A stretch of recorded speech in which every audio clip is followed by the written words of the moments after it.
Hey guys, it's Amy from Colorado Mountain Living.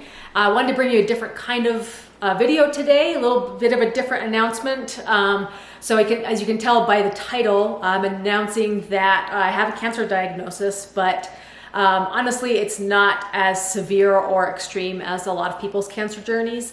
This is just like a skin cancer. So the reason I think it's relevant to talk about and relevant to our channels, because there are some implications to mountain living and exposure to sun that I wanted to talk about. Also, the type of cancer that I've been diagnosed with is a basal cell carcinoma. So with basal cell cancer, fortunately, it's the type of skin cancer that is not lethal. It doesn't travel around your body and metastasize. It's more localized.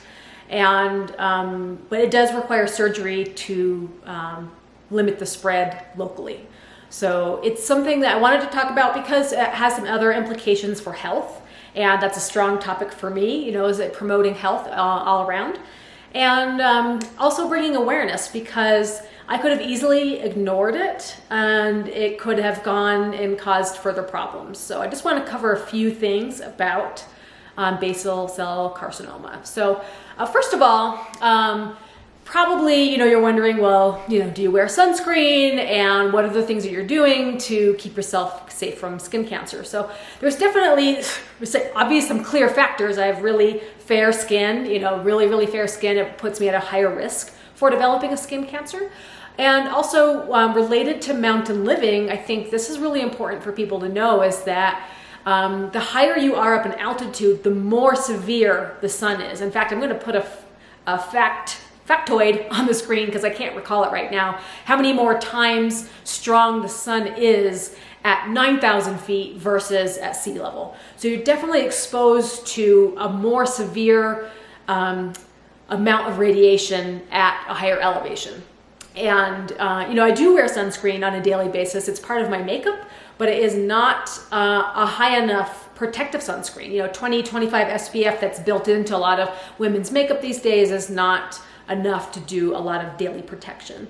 I do put on extra sunscreen when I do spend a lot of time out in the sun, the 40, 50s. But honestly, I don't get tons of sun exposure. I don't lay out in the sun. I don't suntan. In fact, I don't really get a lot of sunburns, on my face. And I'll show you where the carcinoma is. Actually, I've had one surgery already to remove it, and it was about the size of a tiny little wart that I noticed on my forehead, and it seemed like it was going away.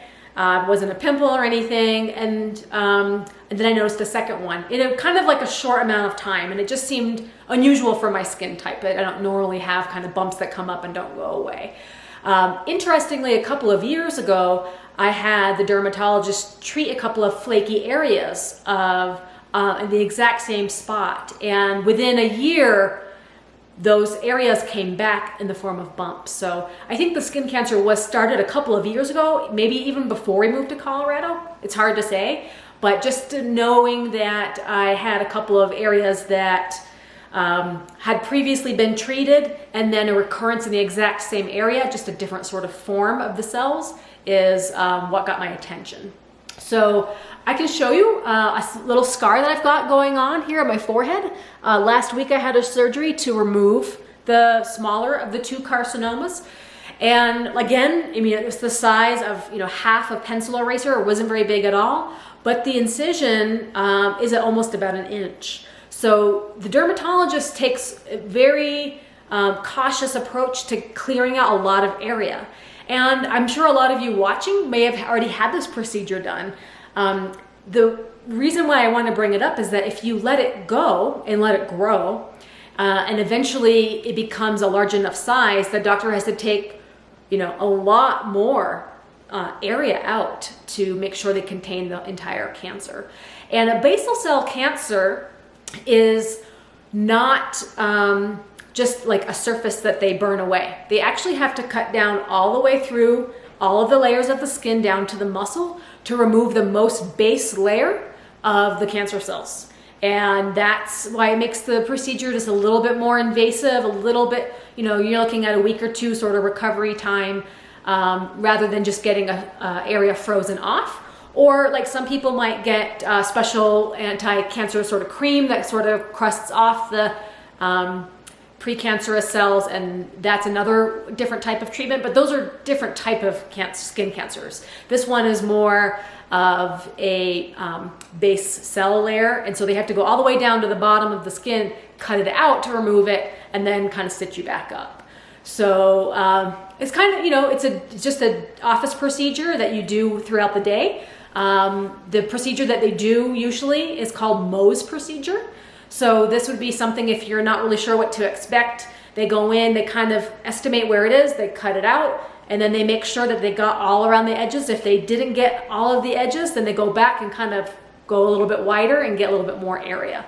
So you could be in the office for all day long. Last week I was there until 3 o'clock in the afternoon, and I got there at 9. So it's a long, boring day at the doctor's, and you keep going back in and out, and they keep cutting your skin out. It's kind of morbid, but that's the way it goes. And then they stitch you up and put a big bandage on that you leave on for a day, and then watch as the skin heals. So now that I've been 1 week with this initial one, I'm going back to get the spot right next to it taken care of tomorrow. And I expect to see a bigger incision because this spot was a little bit bigger. I can't really see it on the camera too bad, but so there's the big incision up here, but next to it there's kind of like a pink spot that they already biopsied. So they already kind of took some skin off of that a few weeks ago just to kind of study it to make sure it was cancer. And so now they're going to cut it out. So I'm going to lose probably even another section of real estate on my forehead, but as they pull it together, I might get a bonus facelift out of it. So we'll see what happens. Might have to even out the other side. We'll see. But so I just wanted to kind of throw that out there as sort of a public service announcement. I know a lot of folks on our channel are sort of might be older than me watching, and I know it kind of comes with years and exposure to the sun, especially with fair skin. You know, you are more likely to kind of develop this, especially the most common form of skin cancer. So what does this mean, you know, for our channel? Doesn't mean really anything. It's not going to really impact production or anything like that. I'm probably not going to make a video on Friday with my face really swollen. Maybe I will, I don't know. But I kind of avoided being on camera last weekend because I had sort of a swollen face around the eye area, and you kind of, you know, you get sort of a closed up eye, and that's probably what's going to happen to me, a little bit of a black eye come Friday. But going forward, you know, otherwise health is great. Definitely keeping up with a more robust sunscreen routine, I think, at this point. Every day of the year, whether or not I go outside. I think that's probably the wise thing to do, is not just only wear sunscreen when you expect to spend time outside, but wearing sunscreen every day of the year, even when you're going in the car for 10 minutes. So that's probably gonna be how things change for me as far as sunscreen protection.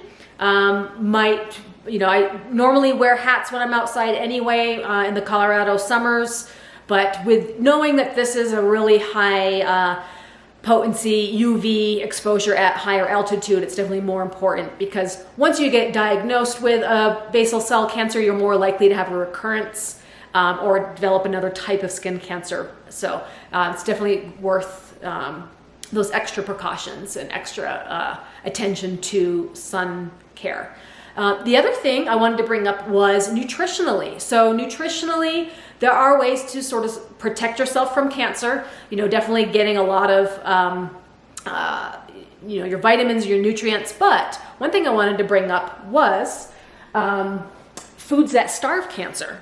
So here is a list of a lot of foods that have the ability to they're called anti-angiogenic foods, and they basically cut off the blood supply to tumors. And what a basal cell cancer is that it's like a little bump that's being fed by a blood vessel to keep growing and growing, and you can get, like, you know, a really large lump on your head. But, you know, it doesn't spread around the body, but it can cause problems with muscles or nerves or even bone in the area. So that's why doctors treat it. That's why they take it out. You know, it has the potential to keep growing and causing problems locally. Not that it's going to spread around your body, but by eating more foods that are anti-angiogenic, that can help with tumor formation. So I can read some of them, and a lot of them are foods that I like dark chocolate and tomato, apples and citrus fruits. So, but maybe more garlic, maybe having a more regular regimen of keeping these high anti-angiogenic foods into the diet would be wise. So green tea, bok choy, kale, those are your sulfurous vegetables. Berries I have on an everyday basis. Tomatoes, mushrooms. I might try to throw more mushrooms into the mix because those are foods I really love. Olive oil, green tea, red wine, maybe not, but not as an everyday food, but ginseng, licorice, parsley, turmeric, nutmeg. Anyway, so I just want to share this with you guys as well, that there can be nutritional considerations. And also with sun exposure, thinking of your antioxidant foods. So those are really mostly plant foods, high vitamin A content foods, and your orange fruits and vegetables as well. So I just wanted to bring a little bit of a public service announcement before I go back for surgery number 2 tomorrow. And I'll let you guys know how that turns out. Maybe I'll put a little add-on at the end of this video to kind of give you an update tomorrow about how things go. But I've been really pleased with the care from the doctors from Boulder Valley Dermatology, and definitely looking forward to spreading the message to really stay aware of changes in your health. And I don't just mean skin cancer, but I mean like if you start to see changes in your body that seem unusual, I think it's definitely better to go get things checked out sooner rather than later, because letting things go obviously can lead to letting things get worse, and good to stay on top of things, because I'd rather have a 1-inch scar than a 3-inch scar across my forehead for sure. But thanks guys. I'm sure that you're a little concerned about the title of the video, but more of like a public service announcement, kind of really urging people to step up and make sure that they're taking care of their health when they get unusual signs, to go get it checked out, and don't be afraid, because if the worst part is waiting for things to get bad too long. And I'm definitely fortunate, expressing gratitude right now that I'm only dealing with a basal cell cancer that's relatively easy to treat. Happy to have medical insurance to cover that as well. But wanted to kind of give you guys a little bit of an update and keep it personal here on Colorado Mountain Living, because not only are we building a house, we're building a dream. And if we're not taking care of our health, then what's the point, right? So thanks guys for stopping in. I'm glad you tuned into the video, and we'll keep you posted on the outcome. All right, see ya.